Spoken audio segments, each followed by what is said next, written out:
Okay, here we are on a very, very special Facebook post, and I spent the morning walking with one of the more intriguing, inspirational, powerful young woman that I've ever met. And I happen to have had Kat as a student. How many years ago? Oh, I'd say about 35 years ago. 35 years ago. And actually, Long you time. played on one of my teams, correct? Yeah. And, I knew you then, but what has happened since school is an amazing story. And again, I wanted to share it with my friends. And Kat has written two books that are amazing books. I mean, talk about inspiration. I'm going to go through this little interview. And Kat, first of all, Kat Elton, and they live over on South Irving. The Elton family is a Ridgewood, landmark. How many kids went through the school?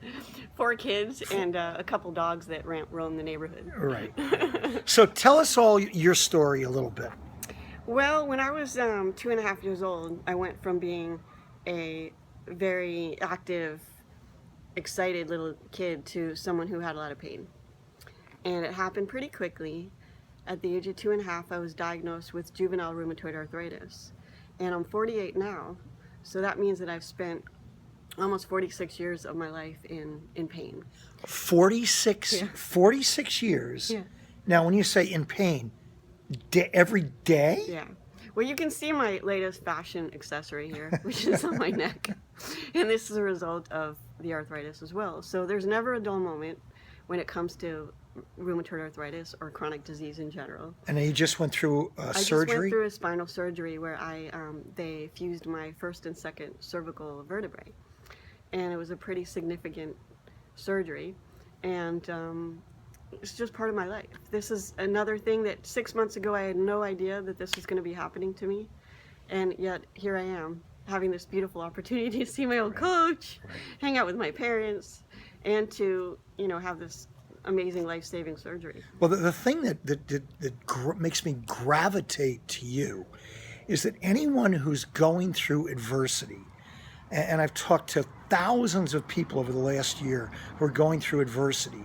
And as we've said on this Facebook post before, E plus R equal O. The event, in your case, the arthritis, plus your response equal the outcome. So what is your magic trick?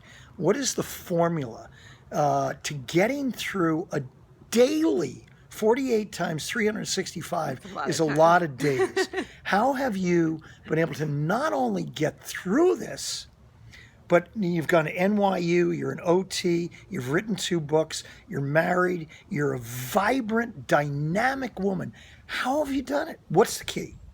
I think really there are a few things, but one thing is just I continue to be excited about what's going to happen next. And the other thing is that you say that I've had pain for 46 years, which is true.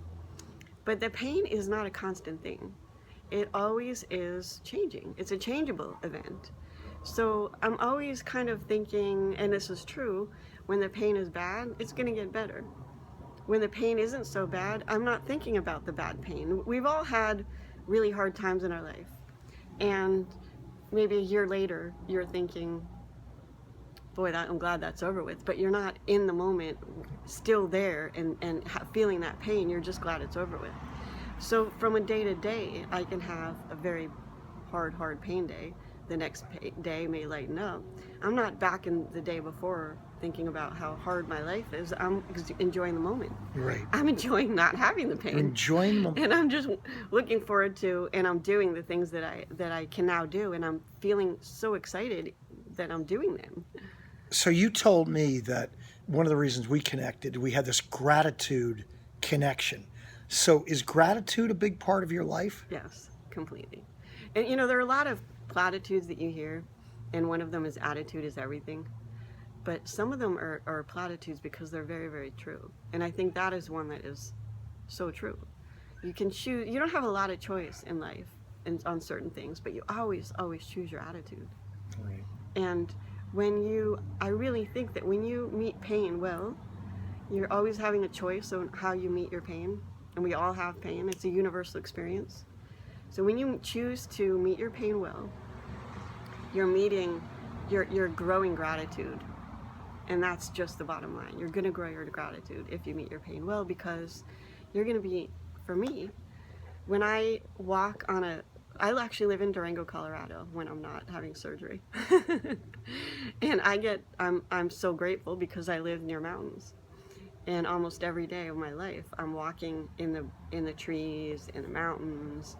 And I know in my heart, there are people that pass me by constantly on the trails, and they're walking much faster than I am. They're not limping, they're not in pain, but I know that I'm enjoying it as much, or if not more, than they are. So you told me this morning that when you realized that you were not going to get better by following the traditional, you did everything from exercise, rehab, eating well, all the traditional things. You said, you know what? You started to become creative. Yeah. And that took you down a different path. What are some of the things that you did? Well, I said yes. The movie with Jim Carrey, the Yes Man, I think it's called. Yeah. I just started saying yes to everything. That people would say, hey, would you like to go to a universal dance of peace? Which, for me at the time, I was like, well, that's a little crazy, but I did it. And it was a fun experience. And everything teaches you something, even things that don't work out. And that is a really big lesson, I think. For me, a lot of these health journeys I've been on, and I've been on a lot of them, as far as trying new diets or exercise programs or ways of thinking or ways of living, and even the ones that don't work or they're actually harmful in some way, they teach me something. Yeah.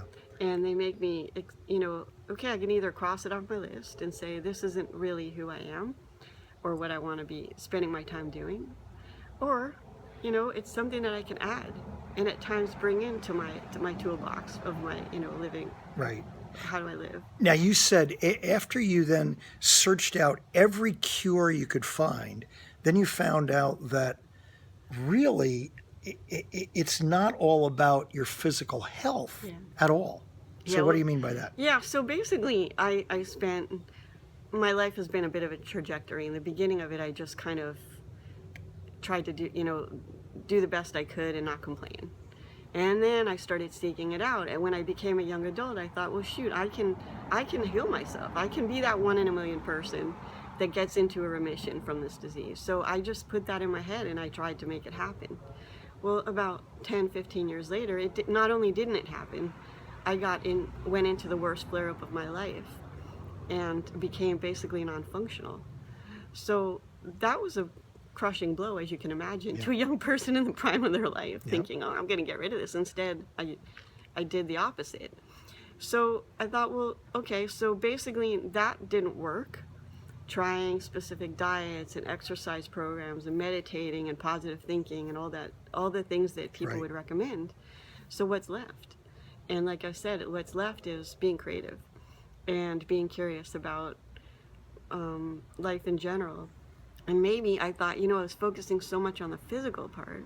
I thought, well, what else is there? And there's the inside work that can be done. Right. So I figured, why not be healthy from the inside out? And maybe that will be reflected over time on my outside body. If I'm happy on the inside, if I'm healthy on the inside, Beautiful. then it will guarantee me to have a better life. I know that. Because my arthritis is going to be here whether I want it or not. Right. That I don't have a choice in. The pain I don't apparently have that much of a choice in. I have a choice in how I meet it and how I think about it and what I do with my life. Pain or no pain. Right. Just the way we all do. So it's all about getting well here, Yeah. not here. Yeah. And once I just kind of relaxed into it instead of fighting against it, which is what we're really taught to do as far as how we deal with disease. We're always taught to wage a war against our illness. We have the war on cancer now. We have a war on drugs. We have so many things. I went to before I started writing my first book, and I talked to you about this earlier, how I want to, if I'm going to help people, I want to bring something new to the table that people don't already have access to. So I went to bookstores and I looked at all the books on rheumatoid arthritis, which is what I was going to be writing on. And I saw these books on 10 weeks to pain-free living and strong women and men beat arthritis and all these messages that I thought were pretty damaging actually. Right. I'm strong and I'm not beating it. I know how strong I am and I'm not beating it. And it's not something that you need to beat. It's something that you need to make peace with and live with, not fight against. Great message. So if you had one final statement that you would throw out as far as takeaways that people could use, like if I don't have arthritis, but you know what, I'm feeling anxious, I'm feeling really scared about the future, what could you help me with? Well, you know, there's one thing that I can say is that we all know this, even though in the moment when you're feeling anxious and afraid, you're not remembering it, is that this too shall pass. It always does. That's great. It always does.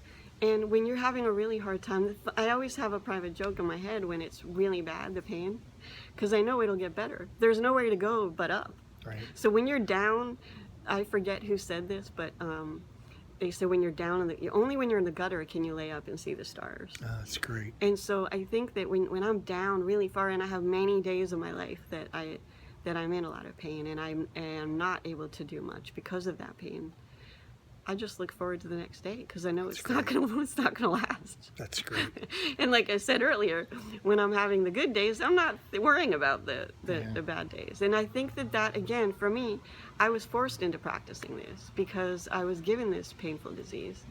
And not everybody out there has pain all the time, but we're all going to experience it at times. And when you do, it's a matter of, you can feel the anxiety, you can feel the fear, we all do, that's a human experience. But as long as you remember that it's not always going to be this way, and it can change for the better just as much as it can change for the worse. Yeah, amazing. So I think you have to really remember that part. That for me, I never expected, although I could have ended up in a wheelchair, or there's so many things that I could still, but I don't, that's not where I focus my attention on. Stop here. Okay. Yeah, and so I just feel like my attention is always placed consciously placed on, again, going back to the gratitude, the things that I'm happy about, the things that I'm grateful for, the things that are going to bring life energy to me instead of suck it out. Great. Now, Kat, what we're going to do, I think we're going to put this on YouTube. Okay. So show us your books for a minute. Well, I have one. You have one of the two one books. of the two. So this is one of the neatest books that I've seen recently.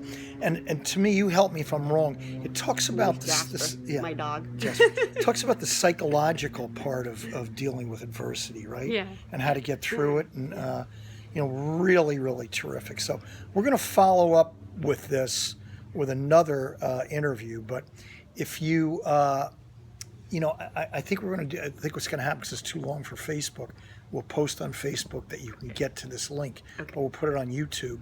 And you'll see more of Kat on these posts, because she is as inspirational as anyone I've ever met. And I just get really turned on by the Navy SEALs.